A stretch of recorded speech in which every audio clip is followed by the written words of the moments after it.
faith leaders, maybe because I'm a preacher and it's Sunday, and I've been here instead of church. I have especially been thinking about those of us who are people of faith.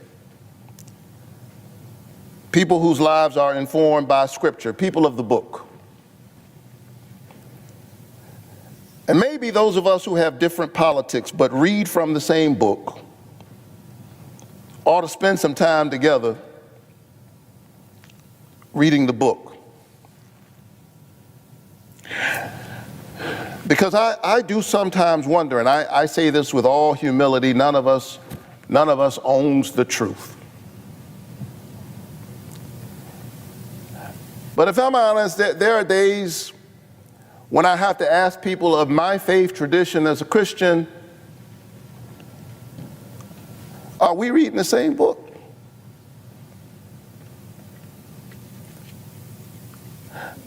The book I know says, I was hungry and you fed me. I was sick, I was in prison and you visited me. I was a stranger and you welcomed me. Inasmuch as you've done it to the least of these, you've done it also unto me. The book that I love says, learn to do good, seek justice, rescue the oppressed, defend the orphan, plead for the widow. Speak out for those who cannot speak, for the rights of the destitute.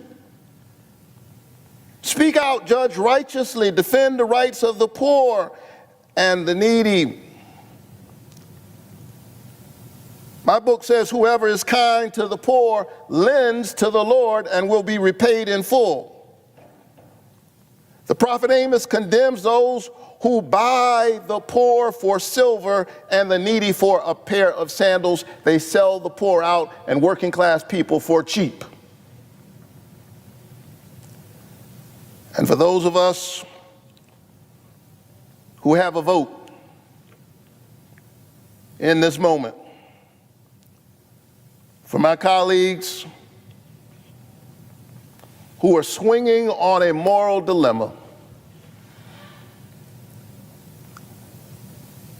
I hear the prophet Micah say,